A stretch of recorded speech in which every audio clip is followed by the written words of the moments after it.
लेकिन यही end game नहीं है, ये एक स्टेप है। पहला सीढ़ी जैसे चढ़ते हैं ना, वो एक सीढ़ी का पहला स्टेप है, ये आपकी लाइफ का पहला एग्जाम है। आपको इसलिए इतनी घबराहट या डर लगता है या आप रिस्पॉन्सिबल फील करते हो क्योंकि ये पहला बार आप कर रहे हो। 10th में ऐसा माहौल नहीं था, 12th में ऐसा माहौल नहीं था, थोड़ा बहुत बोर्ड्स के समय होता है, लेकिन इस लेवल पे पहली बार आप एंटर कर रहे हो तो शायद आपको डर लग रहा होगा। लेकिन मैं अपनी एक्सपीरियंस से बताता हूँ, मेरे साथ भी ऐसा ही हुआ है जैसा जनरल बच्चों के साथ होता है।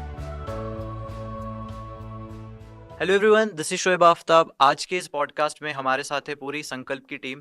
थैंक यू एवरीवन कि आप लोगों ने इतना टाइम दिया मेरे को और आप लोग सब आए इस पॉडकास्ट में। Welcome to this podcast.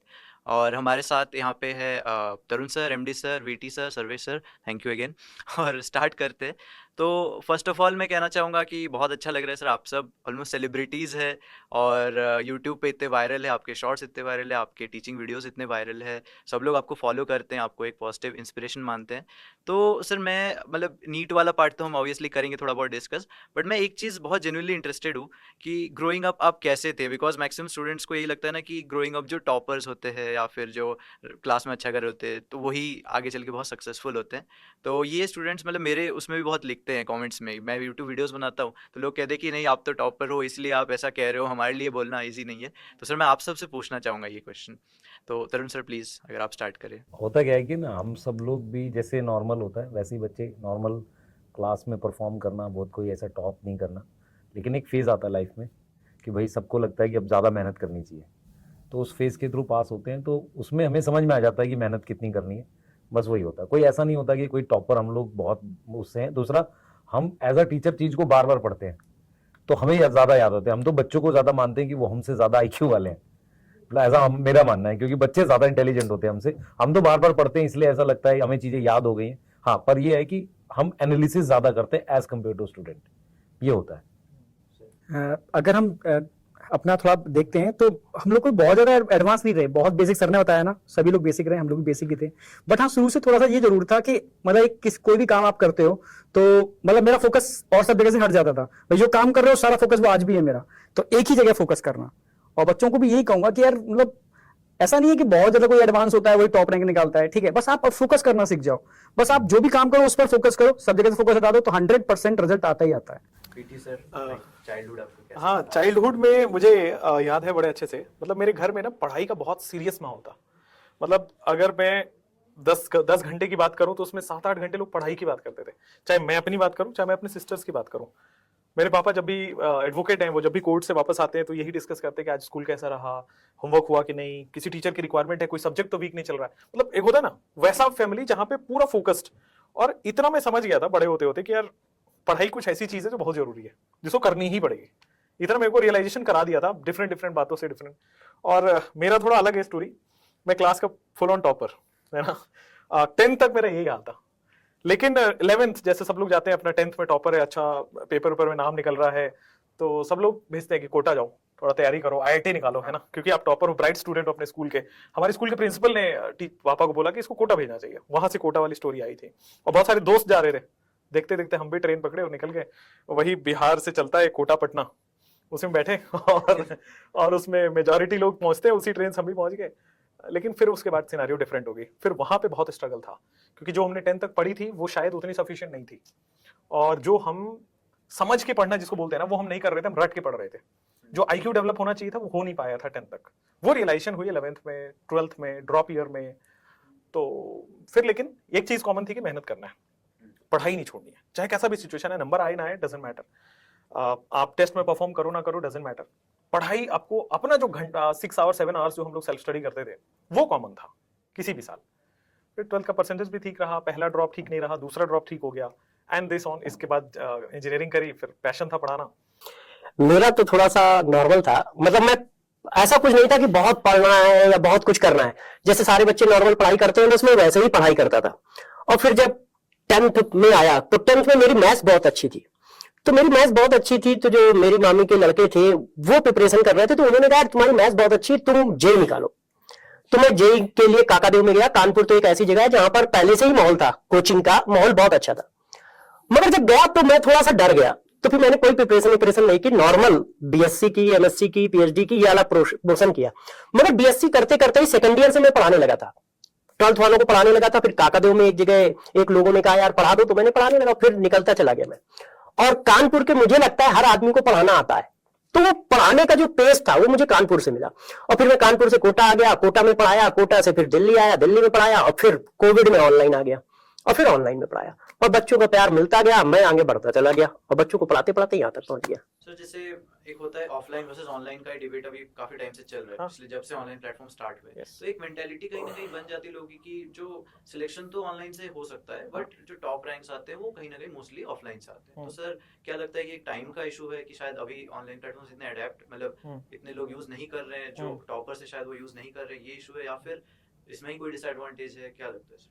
Disadvantage तो नहीं है, तो बिल्कुल गलत स्टेटमेंट है। डिसएडवांटेज तो हो ही नहीं सकता। पहली चीज ये है कि ऑनलाइन को अभी स्टार्ट हुए हुए 3 साल हुए, कोरोना के बाद ही ये मैक्सिमम लोगों के यूज में आया, और अभी उतनी एडेप्टेबिलिटी नहीं आई है, क्योंकि ऑनलाइन से बहुत अच्छा रिजल्ट तब आएगा जब स्टूडेंट सेल्फ मोटिवेटेड हो, सेल्फ डिसिप्लिन्ड हो। उसको 2 घंटे की क्लास लगती है, स्क्रीन के सामने बैठ के सारे डिस्ट्रैक्शन को छोड़ के नोट्स बनाना है विदाउट एनी, मतलब ऑफलाइन में क्या होता है, डर होता है टीचर का कि तुम नोट क्यों नहीं बना रहे, तुमने ध्यान क्यों नहीं, तुम सो क्यों रहे हो। ऑनलाइन में ये करने वाला कोई नहीं, ऑनलाइन में टीचर आपको खुद होना पड़ेगा, या फिर आपके पास कोई ऐसे मम्मी पापा या फिर वैसा गाइड हो जो कि आपके पीछे खड़ा हो कि नहीं आज का नोट्स दिखाओ, आज का क्वेश्चन सॉल्विंग दिखाओ।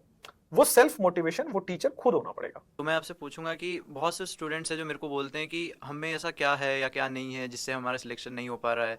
तो सर आपको क्या लगता है एक सिलेक्टेड स्टूडेंट जो सिलेक्ट हो रहा है और एक स्टूडेंट जो नहीं हो पा रहा है, तो उनमें क्या एक ऐसी डिफरेंस रह गई, क्या कमी रह गई, या क्या ऐसा था एडवांटेज डिसएडवांटेज, क्या सर आप इसके बारे में क्या सोचते हैं? जैसे अगर मैं अपना व्यू बताऊं तो कहीं ना कहीं मतलब कहते हैं ना कि डेडिकेशन कितना है, ठीक है, टीचर को कितना फॉलो कर रहे हो, कितना भाई 100% कहीं ना कहीं डिस्ट्रैक्शन होते हैं, वो ऑनलाइन हो या ऑफलाइन हो, ठीक है, कितना आप अपने गोल को लेकर के डेडिकेटेड हो, ठीक है, डिस्ट्रैक्शन का कितना आपका इफेक्ट नहीं पड़ता, क्योंकि कई टाइप की चीजें देखने को मिलती हैं बच्चों के, जो देखा मैंने, ठीक है, कई बच्चे कहीं ना कहीं उनको होम सिकनेस होती है, अचानक से उनको घर से बाहर जब किया जाता है तो उसकी वजह से उनका 1 साल बर्बाद हो जाता है, कहीं ना कहीं चीजें ऐसी हैं, कहीं ना कहीं बच्चे जो हेल्थ इशू भी हो जाते हैं बच्चों के संग, ठीक है, कहीं ना कहीं बच्चे कई चीजों की वजह से डिस्ट्रिक्टेड भी हो जाते हैं, देखा होगा आपने, कोटा में भी देखा मैंने, और भी जगह देखा, ऑलरेडी सभी जगह है ये, चाहे ऑनलाइन हो या ऑफलाइन हो।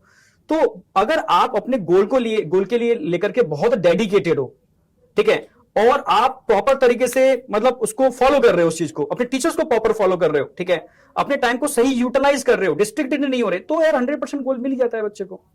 सर अब जैसे हम लोग कहते हैं ना कि कोचिंग वर्सेस सेल्फ स्टडी में सेल्फ स्टडी का ज्यादा रोल होता है, मैक्सिमम यही कहा जाता है कि जो इवन जो टॉपर आ रहा है अभी तो वो भी मैक्सिमम सेल्फ स्टडी की वजह से। सर तो आपको क्या लगता है कोचिंग का कितना % रोल है और वो क्या रोल निभाता है एक स्टूडेंट के लिए? सर आपसे शुरू। देखो क्या है ना कि किसी भी काम को करने के लिए एक गाइडेंस लगता ही लगता है। सचिन तेंदुलकर बहुत बड़ा खिलाड़ी है मगर उसको भी कोच लगा, मैसी बहुत अच्छा खेलता है मगर उसको भी कोच लगा। तो आपको जब एग्जाम निकालना है तो यदि आप सेल्फ स्टडी करते हो तो आपको सारी चीजें ढूंढनी पड़ेंगी, आपको एग्जाम को समझना पड़ेगा, उसके लिए हो सकता है आपको 2-3 साल लग जाए। यदि आपने गलत ट्रैक पकड़ लिया तो आपने वो पढ़ लिया जो एग्जाम में आ नहीं रहा है, ठीक है, या वो क्वेश्चन की ज्यादा प्रैक्टिस कर ली जो एग्जाम में आते नहीं है, तो इसका मतलब आपका वो साल बर्बाद हो सकता है या कुछ और भी हो सकता है। तो सेल्फ स्टडी के बगैर तो कोई एग्जाम क्लियर होता ही नहीं है, मगर कोच भी उतना ही इंपॉर्टेंट होता है। कोच का मतलब होता है, मतलब टीचर्स का मतलब होता है, यदि हम अपने एग्जाम की बात करें नीट और जेईई की, तो वो क्या करता है, आपको वो गाइडेंस प्रोवाइड करता है जिससे कम टाइम में एग्जाम निकाला जा सके। क्यों? क्योंकि आपको ये पता चल जाता है कि ये फ्रेम है सब्जेक्ट का, इसके आगे और पीछे नहीं जाना है, ये सेट ऑफ क्वेश्चन है जिनको हमें करना है, किस चीज की इंपॉर्टेंस कितनी है, और फिर साथ साथ में जो आप सेल्फ स्टडी से हो सकता है 3 दिन में सीखें, टीचर के थ्रू आप 1 दिन में सीख सकते हो। मगर इन सब में सबसे बड़ा रोल सेल्फ स्टडी का ही होता है। सेल्फ स्टडी गाइडेंस मिलके सिलेक्शन में कन्वर्ट करते हैं। तो सेल्फ स्टडी मस्ट है मगर गाइडेंस भी मस्ट है। रोल क्या है? 70% और 30%। 30% सेल्फ स्टडी का नहीं, गाइडेंस का रोल है कि गाइडेंस अच्छा होना चाहिए, टीचर आपका अच्छा होना चाहिए, आपको सिलेबस की रेंज पता होनी चाहिए, क्वेश्चन की रेंज पता होनी चाहिए।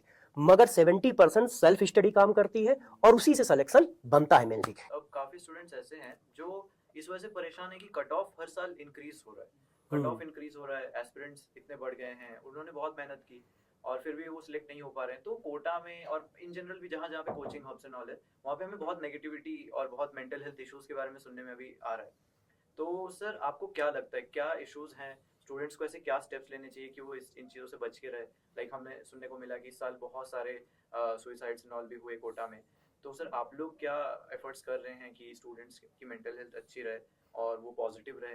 तो सर मैं इसके बारे में थोड़ा सा पूछना चाहता हूँ सर, स्टार्ट करेंगे तो।